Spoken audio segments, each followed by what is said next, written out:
Hermanos, queremos enfocarnos en esta mañana en este pasaje tan maravilloso de Josué, capítulo 14. Quizás usted pueda verlo acá en la pantalla y si no, pues podamos buscar en nuestras Biblias Josué, capítulo 14.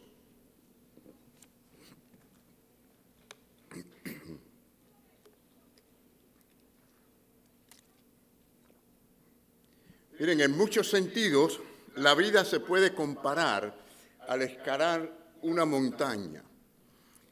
Es decir, hay desafíos, hay problemas, hay dificultades, hay obstáculos, ¿sí o no? En la vida lo tenemos. Para poder llegar a la cima o para llegar a algún punto tenemos que atravesar por todas esas pruebas. Y así es la vida. Ahora, la fe en Cristo y a la vez la dedicación. ¿Y por qué digo la dedicación? Lo digo porque la palabra misma dice que la fe sin obra es muerta, no sirve. Mucha gente dice que tienen fe, pero dice Santiago, muéstrame tus obras, que realmente esa fe está haciendo en tu vida, que te haga mover, que te haga actuar según la voluntad de Dios. Esa es la verdadera fe. La verdadera fe no es un sentimiento, la verdadera fe no es simplemente una filosofía, la verdadera fe nos mueve a actuar según Dios. Hay toda clase de fe en el mundo, pero la fe en Cristo, la fe en la palabra de Dios, la fe en lo que Dios dice en sus promesas, es la que nos mueve, la que nos hace a nosotros actuar según esa misma palabra. Entonces, tenemos que ver la fe en Cristo y la dedicación a Él. Y esto, hermanos, cuando lo ponemos juntos, cuando lo llevamos a la par, hay allí una enorme fuerza. Entonces es que podemos conquistar las dificultades, las pruebas. Podemos como iglesia y individualmente vencer todas nuestras dificultades. Miren, Caleb, vamos a mirar en esta mañana algo acerca de este hombre llamado Caleb, ¿verdad? ¿Saben quién es Caleb? Bueno, ya él había obtenido una gran montaña, ya él había alcanzado realmente, podemos decir, una victoria. ¿Saben por qué? Porque había atravesado esos 40 años en el desierto, junto con aquel pueblo de Israel que fue rebelde. Bueno, allí estuvo, y no por falta de él, no por su culpa, sino realmente por la falta de fe del resto de la gente. Y hermanos, es triste esto, pero a veces así sucede. Pagamos justo por pecadores, ¿no? La falta de fe de algunos causa a veces tropiezos en otros. Pero miren, este es el asunto. Pudo triunfar y pudo atravesar estos 40 años. ¿Saben por qué? Bueno, por supuesto, la gracia de Dios detrás de todo esto. ¿No es así, hermanos? Pero miren, hay tres cosas que quiero compartir con ustedes, quizás solamente la primera en esta mañana, ¿no? Porque no queremos tampoco extendernos mucho, ¿no? Pero fíjense, aquí está. Primero, tuvo una fe intacta. Hermanos, vamos a concentrarnos en esto y pensar en lo personal. Si cada uno de nosotros quiere verdaderamente tener éxito en la vida espiritual y a la vez ser útil en la iglesia del Señor, porque no podemos separar la vida cristiana de la vida de la iglesia. Un grave error que mucha gente comete hoy en día. Es decir, Cristo murió por su iglesia. Cristo es la cabeza ¿de qué? De la iglesia. O sea, todo funciona con la iglesia de Cristo. Y el apóstol Pablo habla cómo todos nuestros órganos, todo el cuerpo está conectado una parte con otra. Asimismo debe ser la iglesia del Señor. Entonces, hermanos, estamos viendo que esta fe que es intacta es la fe que se mantiene firme, no importa lo que realmente suceda alrededor nuestro. Esto es muy importante porque muchos cristianos fluctúan según lo que está pasando alrededor nuestro, según cómo me siento. Y nosotros tenemos que ser fiel al Señor, firme en todas las palabras del Señor, fiel a la iglesia, fiel a la esposa, fiel al esposo, fiel en el trabajo. Esa es la vida del creyente en Cristo. Ahora, después de todos estos 40 años, fíjense, ahora está preparado para otra montaña. ¿Qué les parece? Y allí nos vamos a enfocar. Porque algunos pueden decir, ya yo atravesé todo esto, ya yo hice todo esto, pero hermanos, hay algo más. Dios te tiene con vida y Dios, mientras te tenga con vida, tiene un propósito con tu vida. Miren, les preparó, o sea, le dio como promesa, y lo hizo a través de Moisés, el monte Hebrón, que no era nada fácil. Así que miren, hermanos, esto fue lo que le dijo Caleb a Josué cuando fue. Miren las palabras. Yo quiero que ustedes se graben esta frase, que este sea el lema de hoy en la mañana de hoy. Le dijo, Señor, dame este monte. ¿Cuánto podemos decir así en esta mañana hoy? Queremos decirle al Señor, Señor, hay algo más que tú tienes para mi vida. Yo quiero que tú me lo des. Yo quiero que tú me ayudes a conquistarlo. ¿Cuántos decimos conmigo en esta mañana, Señor, dame este monte? No le oigo a alguno de ustedes. A ver, Señor, dame este monte. Miren, que Dios de verdad nos muestre a nosotros esos montes, esas montañas que tenemos de verdad que mirar. A veces perdemos tiempo mirando cosas que de verdad no son lo que Dios quiere que nosotros miremos y perdemos el tiempo. Señor, muéstrame cuál es la prioridad realmente que tú tienes para mi vida. ¿Qué es el monte o cuál es la montaña que tú quieres que yo conquiste?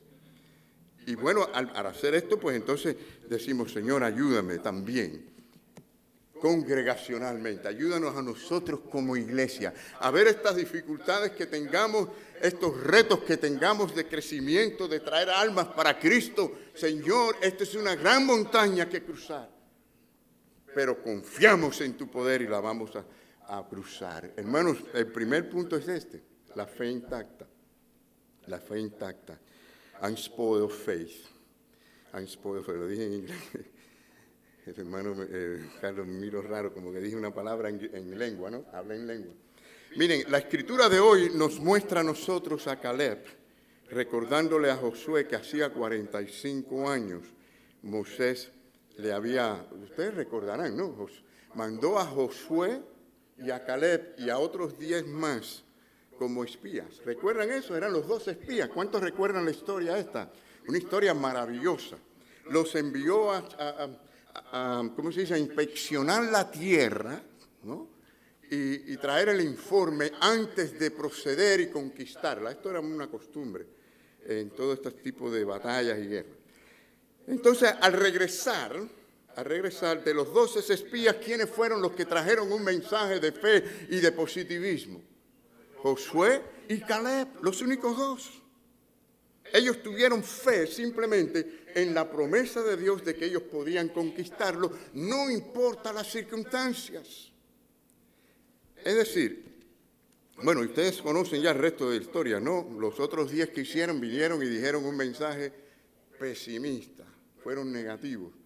Y como no tuvieron esa fe basada en la palabra de Dios, ¿qué vieron ellos? ¿Vieron qué? Gigantes. Vieron todos los problemas, todas las dificultades. Pero ¿saben qué fue lo peor de todo esto, hermanos? Lo peor de todo esto es lo que ellos dijeron, lo que ellos comunicaron al pueblo, lo que ellos dijeron a las otras gentes. Fueron negativos, ellos expresaron, claro, de un punto de vista humano, si nosotros quitamos la fe, ellos tenían la lógica. Vieron allí la fuerza de los hombres, se impresionaron con la fuerza de los hombres en vez de la fuerza de Dios y el poder de Dios. A veces las cosas que nos impresionan a nosotros es lo que menos nos debe impresionar.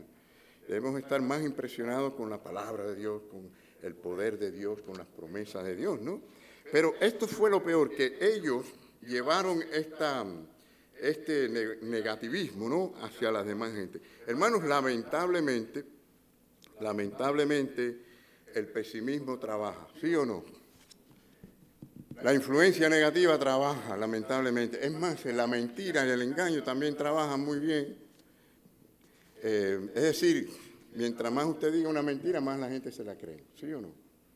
Eso es lo que pasa. Y miren, Satanás le gusta dañar la fe de los cristianos. No crean que las cosas son por casualidades a veces. Las cosas no siempre son por casualidades. Ahí dice la palabra que tenemos lucha no contra carne y sangre, ¿no? ¿No es así? Sino contra unas huestes estas regiones de seres espirituales que son demonios, ángeles caídos, que están para eso, para dañar, para alejar a los creyentes de la verdadera fe, de la consagración, de la santidad, etc. Entonces, miren, engañó a Eva, y engañó también a Adán, ¿no? Pero hoy en el mundo religioso, yo les voy a decir que yo estoy viendo cómo Satanás está engañando tanto a la gente por todos lados. Los está engañando con doctrinas falsas, apelando a nuevas revelaciones, a la parte emocional. Tenemos una iglesia, generalmente hablando, no hablando de ninguna en particular, que realmente no conoce solidez de doctrina. No conocen, por ejemplo, muchos lo que es la doctrina de la gracia, muchos no conocen muchas de las doctrinas importantes de las Escrituras. Y bueno, se alimenta de mensajitos por aquí, por allá, positivismo por aquí, por allá, hoy en día por los medios sociales. Entonces tenemos a una iglesia muy emocional, la gente son muy emocionales, por cualquier cosa se disgustan, se sienten mal. Es decir, se alejan de la iglesia porque es una iglesia más emocional. Miren, han virado al revés el asunto. En vez de la palabra de Dios ser viva y eficaz, han tratado de hacer que la alabanza y la música sea la viva y eficaz. Hermanos, ¿cómo es posible que nos emocione o nos emocionemos tanto con la alabanza y la música y no con la palabra de Dios? La palabra de Dios debe estremecerme, moverme, cambiarme. Y este es el enfoque que nosotros tenemos que tener. Ahora, en aquellos días del texto que estamos hablando, en la historia que estamos hablando, el pueblo fue guiado por ese razonamiento humano, ¿okay?, del hombre. ¿Y cómo terminaron, hermanos? ¿Cómo terminaron? ¿Saben cómo terminaron? Ustedes saben la historia. ¿Cómo terminaron? Como siempre cuando no confiamos en Dios. Como siempre, o sea, somos infieles a Dios, somos desobedientes a Dios, y el resultado fue que no entraron en la tierra prometida. Y el resultado fue que tuvieron que andar, ¿cuánto tiempo? 40 años dando tumbo, ¿no?, en el desierto. Yo creo que hay muchos cristianos que están dando tumbo en el desierto, como este pueblo, ¿verdad?, porque no están agarrados firmes de la palabra del Señor. Los únicos que sobrevivieron fueron estos 2 espías. Claro, Moisés, obviamente, que no llegó después a entrar a la tierra prometida, pero por otro motivo. Es decir, estos 2 más los jóvenes, más los niños, la nueva generación solamente fueron los que perduraron. Entonces, hermanos, notamos en esta historia tan maravillosa que debido a la fidelidad de Caleb, fíjense qué importante es la fidelidad de un cristiano. A veces nosotros miramos esto muy globalmente, o sea que otros, no es cada uno, usted mismo. Usted tiene que verse como la persona llamada por Dios a influenciar, a tener el poder de Dios, a actuar. Si cada uno lo vemos así, entonces va a haber un cambio extraordinario. Pero fue la promesa de Dios a él, a través de Moisés, como les dije, de que él tendría la montaña de los hijos de Anac, y esa es la montaña más difícil, hermano. Así que la fe de Caleb no fue en ningún momento atropellada por la falta de fe de otros. Y esto es importantísimo, hermanos. No podemos desviarnos, no podemos debilitarnos porque otros se debiliten. A veces basamos nuestra fe y nuestras decisiones en lo que se está viendo, en lo superficial, pero el Señor nos llama a hacer una obra y aunque la veamos bien difícil, si entendemos que Dios nos la está dando, podemos seguir adelante y confiar que Dios nos va a dar la victoria. Entonces ellos fueron fieles a Dios. ¿Vale la pena ser fiel a Dios, hermanos? ¿Sí o no? ¿Sí o no? ¿Cuántos decimos amén? Amén. Miren, a veces nos desanimamos en nuestra fe. Yo sé que somos a veces frágiles, sí. Sí, hermanos, somos frágiles por cuántas cuestiones, ¿verdad?, que nos afectan y nos ponemos frágiles. Pero tenemos que volver siempre a la palabra del Señor que nos fortalece, volver a poner la mirada en el Señor. Y van a suceder cosas en el camino que nos van a querer desanimar, pero recordemos que nosotros, aunque somos decepcionados, y créanme, nos decepcionan constantemente en todos los lugares la gente, y a veces en el ambiente cristiano nos sentimos decepcionados, pero también nosotros podemos decepcionar a otros sin darnos cuenta, hermanos. ¿Saben qué? Que es importante que pensemos que yo no estoy aquí para simplemente yo resolver mis problemas, yo estoy aquí también para servir a otros. Y esta es la razón por la que debemos nosotros tener la mirada puesta en el Señor Todopoderoso. ¿En quién otro vamos a mirar? Cuando Jesús le dijo a los discípulos, ¿acaso quieren irse ustedes también? Y dijeron, no, Señor, no tenemos a quién ir, tú tienes palabra de vida eterna. Así que debemos tener siempre la mirada en el Señor. Y es una lástima que la falta de fe de algunos siempre hace que otros pierdan de recibir alguna bendición. Eso lo vemos allí en el pueblo de Dios. Por la falta de fe de aquellos 10, miren cuánta bendición se perdieron ellos y tuvieron que atravesar grandes pruebas. Pero aún así, no estropeó la fe de Caleb ni de Josué. Y esto es importante. Perdieron una bendición en cierto tiempo, sí, es cierto.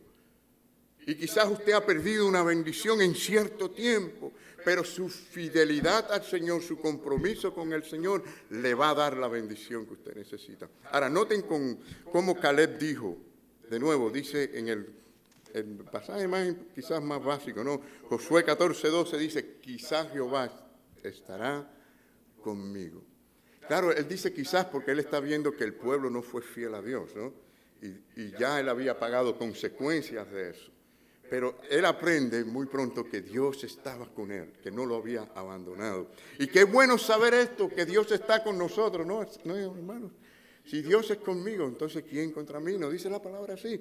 Ahora, el problema no es ahora saber si Dios está con nosotros. La pregunta es, ¿está usted con Él? ¿Está usted entregado a Él? ¿Está usted sirviéndole a Él? ¿Amándole a Él?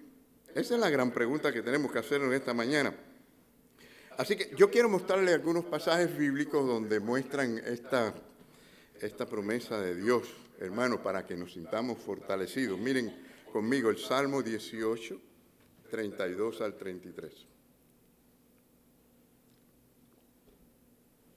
Dios es el que me ciñe, ¿de qué? De poder. ¿Quién es el que nos rodea de poder, hermanos? El Señor. Ahí está la promesa. ¿Usted lo cree?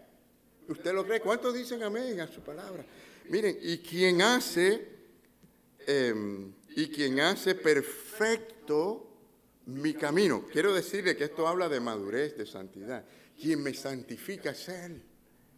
Usted no lo va a hacer nunca por su cuenta, queriendo simplemente tener la filosofía cristiana. Esto es una relación con el Señor. Y el Señor es el que endereza nuestro pensar y nuestros caminos. Dice, quien hace mis pies como sierva, o sea, se puede mover con agilidad, pero a la misma vez dice, y me hace estar, ¿qué? Firme sobre mis alturas. Vamos a leer este pasaje. ¿Quieren leerlo conmigo? Miren qué bonito. Dice, Dios es el que me ciñe de poder y quien hace perfecto mi camino, quien hace mis pies como de sierva y me hace estar firme sobre mis alturas. Amén. ¿Cuán confiado deberíamos entonces estar nosotros? ¿Cuán confiado, hermanos? ¿Cuán confiado? ¿Cuánto? ¿Confías? ¿Confiamos? Miren el Salmo 27, 1 al 3. Miren conmigo, dice, Jehová es ¿qué? Mi luz. Esto significa que Él está alumbrando, dando sabiduría, dando dirección, que su Espíritu Santo está allí para iluminarnos, para guiarnos, pero también es mi salvación. Dice, ¿de quién entonces temeré? Si estas dos cosas son verdades en tu vida, si la luz de Dios está en tu corazón, en tu vida, en tu alma, y si Él es el Salvador tuyo, y tú tienes salvación en Él, oye, lo tienes todo, lo tienes todo. Entonces, ¿de quién temeré? Jehová es mi fortaleza, o es la fortaleza de mi vida. ¿De quién he de atemorizarme? Cuando se juntaron contra mí los malignos, mis angustiadores y mis enemigos, para comer mis carnes, ellos tropezaron y cayeron. Entonces no tenemos que preocuparnos demasiado. A veces nos hemos preocupado por aquel que mal nos hace, nos sentimos de cierta manera y a veces hasta la tentación de la venganza sutil o de alguna manera. Pero saben, cuando nosotros nos quitamos eso del corazón y pensamos, Señor, tú eres el que tiene control de todo. Y dice tu palabra, mía es la ira y mía es la venganza. Eso se la dejo al Señor. Entonces ya nos sentimos aliviados de eso. Y entonces podemos quizás ser guiados por el Señor a nosotros mismos cambiar, porque muchas de las veces nosotros vivimos pensando que las demás gente tienen que cambiar y no pensamos cuánto nosotros mismos tenemos que cambiar. Aunque un ejército acampe contra mí, ¿qué dice? No temeré, no temerá mi corazón. Nos llenamos de miedo y a veces no nos damos cuenta y nos atemorizamos porque vemos, y eso cuando hay miedo, hermano, es como coger una lupa que ve las cosas grandes, los problemas se hacen más grandes, ¿no? El miedo es terrible. Aunque contra mí se levante en guerra, ¿qué dice? ¿Cómo estaré yo? Confiado, hermano, confiado. Amén. Bueno, el problema ya vemos que no radica en Dios realmente, sino en que nosotros somos los que tenemos que confiar en Él. Caleb esperó, ¿cuánto? 45 años, ¿verdad? Después de aquellos 40 años, llegó a los 45 años para recibir esa promesa, para comenzar de nuevo. Ustedes saben, hermanos, qué edad tenía Caleb cuando esto pasó, después de estos 45 años. 85 años, ¿qué les parece? Miren, desde el punto de vista nosotros tenemos un dicho que dice, al viejo le faltaban 3 afeitadas. ¿No es así? 85 años, el hombre estaba ya pidiendo otra montaña. Señor, dame esta montaña. Era la montaña Hebrón, la más difícil, con la mayor cantidad de enemigos y el poderío más grande. Y él no estaba diciendo eso para mandar a otros, sino para él ir y pelear. Tremendo, hermanos. Tremenda fe. Pero yo quiero decirles que Dios lo bendijo a él con una extraordinaria salud. Lo bendijo con una extraordinaria salud, porque 85 años y tener esa vitalidad, tener esa energía, esa fuerza, es tremenda salud. Pero ahora vamos a decir esto, por si acaso, y yo sé que no todos van a tener la misma salud, ¿verdad? Y hay gente que no tiene muy buena salud y puede decir, bueno, ese no es para mí entonces. Yo quiero hacerles recordar a ustedes que el apóstol Pablo, el gran apóstol Pablo, nos cuenta la Biblia que tuvo un gran aguijón en la carne. No sabemos el detalle. Pero él mismo declara que aquello era una obra demoníaca contra él. Era un mensajero de Satanás que lo abofeteaba. Es decir, tenía algo que le daba muy duro en su cuerpo. Y él pidió 3 veces al Señor para que eso fuese quitado. ¿Ustedes saben cuál fue la respuesta de Dios? Señor, bástate de mi gracia. ¿Qué quiere decir esto? Mi gracia es suficiente para que con esa enfermedad, con ese dolor, con esa dificultad, con esa prueba, tú puedas serme fiel y servir. Y no dejes que ese enemigo te detenga. Y eso fue lo que aprendió el gran apóstol Pablo. Así que por un lado, Dios a veces da salud a las personas para servir. Y a veces en las dificultades, aún con enfermedades, Dios le da la fuerza cuando tenemos esa fe en Él, hacer también en la obra. Entonces, miren, Santiago 1, del 3 al 4, que dice, a ustedes les va a gustar mucho este pasaje. Porque yo les pregunto a ustedes, hermanos, ¿quién quiere paciencia? ¿Nadie quiere paciencia? Vamos a ver, hermanos, vamos a ver, ¿quién quiere paciencia? A ver, seamos sinceros. Yo quiero paciencia. ¿Todos quieren paciencia? ¿No quiere paciencia, Coqui? A ver, todos queremos paciencia. Pero miren. El problema es que nosotros vemos esto como que al revés. Porque creemos que para tener paciencia yo no tengo que tener, lo mejor es no tener ningún problema, ninguna prueba. Pero las Escrituras nos enseñan que si usted quiere paciencia, de la única manera que eso va a crecer, de la única manera que eso se va a desarrollar, es cuando usted tiene problemas y dificultades. Es decir, miren, dice la palabra, la prueba de vuestra fe produce ¿qué? ¿Produce qué? Paciencia. Entonces, dice más, tenga la paciencia su obra completa. Para que seáis ¿cómo? Bueno, la palabra perfecto aquí significa la madurez, ¿no? Lo que el Señor está tratando de hacer en nosotros, ¿no? Y cabales, sin que os falte cosa alguna. Entonces, hermanos, no es decir, Señor, dame paciencia, sino es en esta prueba en que yo estoy, Señor, ¿qué tú quieres que yo haga? ¿Cómo tú quieres que yo haga? Ayúdame a relajarme, a confiar plenamente en ti, Señor. Esa es la idea, ¿no? Porque también tenemos que entender que todo esto es parte de un fruto que el Señor nos ha dado y que ya lo tenemos, ¿verdad? Fíjense que lo único que hace es producirla. Usted no tiene que ir a buscar la paciencia. ¿Por qué? Porque ya la tiene si tienes a Cristo. Es decir, dice que el fruto del Espíritu es amor, gozo, paz, paciencia. Y así sucesivamente una serie de beneficios que ya los tenemos. Y hay gente que se ponen a orarle a Dios y a decirle, Señor, dame amor. Ya tienes amor. Que el Señor dijo, mi amor ha sido derramado en vuestros corazones. Y el primer fruto que menciona es amor. Señor, dame paciencia. Pero si ya te la di, la tienes, confía. Por eso él decía, no se turbe vuestro corazón. ¿Eh? Confiar en mí, confiar en mí. Entonces, hermanos, tenemos que tener paciencia, ¿verdad? Voy a terminar, ¿verdad?, con este primer punto. La fe es siempre puesta a prueba. Si la fe no es puesta a prueba, entonces no podemos hablar de fe. ¿Qué fe? Si no la ha sido a prueba. Entonces, la forma puede ser diferente porque no en todo el mundo va a ser igual.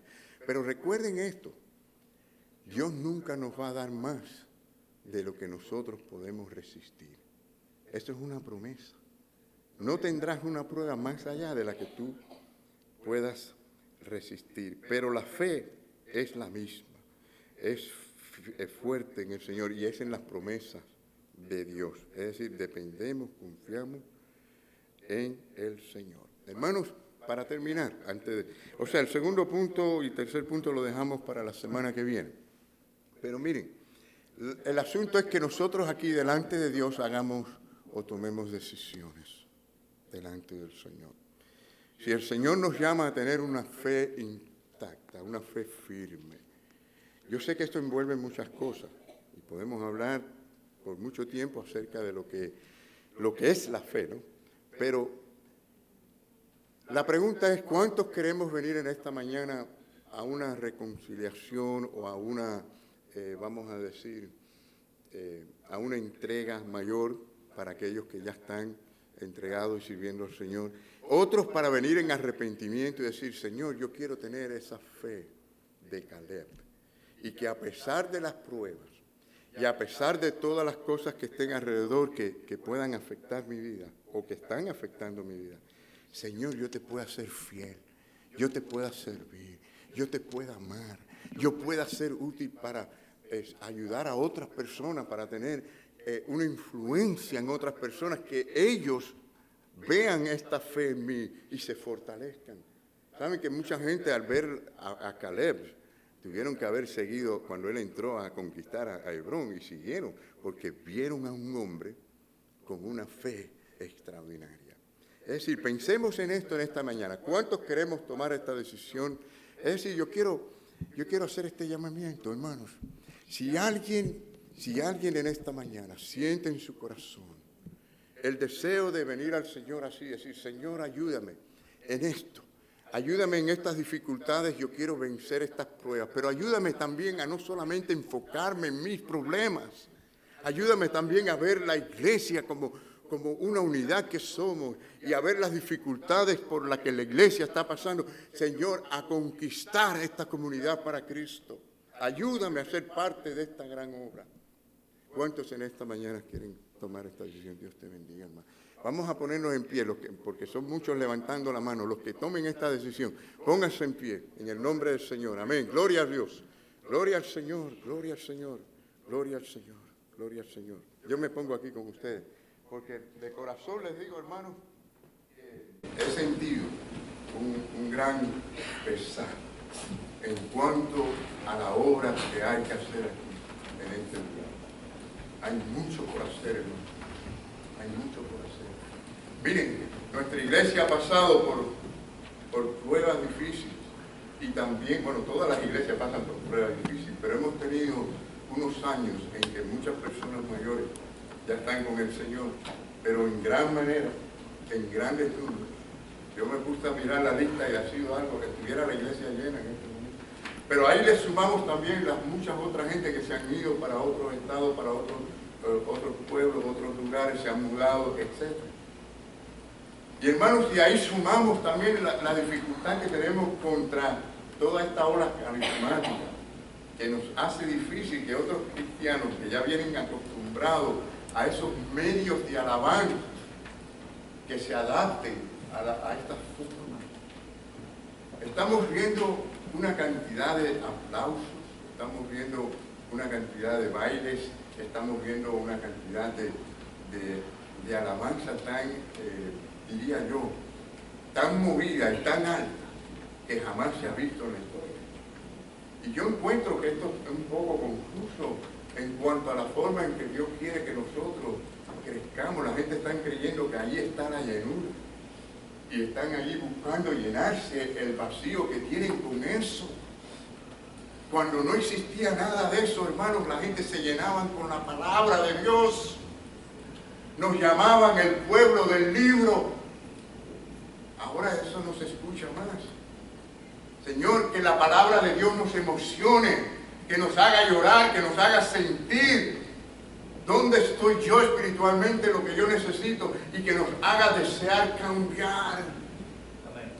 La música y la alabanza, a mí me gusta alegre, y ustedes saben que hemos tenido en nuestra iglesia una banda grandísima, ahora no la tenemos, pero ya me encantaría tenerla, de todos los instrumentos, pero la música es para llevarnos el alma al Señor. Hermano, no es para que el cuerpo se goce, amenace, no, cuando estamos en la presencia de Dios, no vamos a querer estar así, hermano, porque nos vemos pecadores. Cuando estemos allá arriba en el cielo, no pecadores, que nos va a sorprender lo que es estar allí sin pecado, las cosas van a ser diferentes. Pero hermano, todo esto estamos viendo hoy en día. Ahora, ¿cuál es nuestro reto? Nuestro reto es enfocarnos en la misión de la iglesia, en ganar las almas para Cristo. Y esa gente son las que van a aprender la forma de adoración que nosotros les enseñemos. Eso es lo que tenemos que enfocarnos. Ahora, hay otra dificultad en esta montaña. Muchos viven lejos, y porque viven lejos se cohíben de invitar a otros. Bueno, pues vamos a romper esa barrera. Vamos a invitar a quien podamos invitar. Dejémosle eso a la gente y a Dios. Es decir, vamos a hacer nuestra parte. Tenemos que venir. Vamos a hacer toda esta organización de las que le hablé en los anuncios, hermano, porque es parte del pesar que he tenido, es parte de la visión que estoy teniendo, de salir, de buscar almas, de tocar puertas, de visitar. Y nos vamos a reunir con los diáconos, nos vamos a reunir con la directiva, vamos a hacer todo esto. Ahora, necesitamos esa fe intacta, necesitamos una fe fuerte, firme, que como Caleb, digamos en esta mañana, Señor, dame esa montaña. Aquí estoy. Caleb tenía 85 años, bueno, tremendo eso. 85 años, decir, bueno, ahora voy a conquistar de nuevo. Miren, lo hizo en el nombre del Señor. ¿Cuántos creemos que en el nombre del Señor hay poder y podemos hacerlo con fe? La iglesia es de Cristo, la iglesia es del Señor. Y Él dijo que ni las puertas del infierno podrán contra ella. Y si nosotros confiamos, hermano, el Señor en poco tiempo, en 1 año, 2 años, llenamos de nuevo este lugar, porque el Señor nos va a ayudar. Comenzó con 12, Judas le traicionó, habían 11, después cogieron a otros. Eran pocos. El Señor no necesita poderes del mundo, no necesita el dinero del mundo, no necesita la riqueza, ni necesita mucha gente. Pero sí unos pueblos que sean fieles, que crean de verdad, y que se pongan los cinturones, ¿verdad? Y digan, aquí estoy, Señor, para hacerlo. Amén.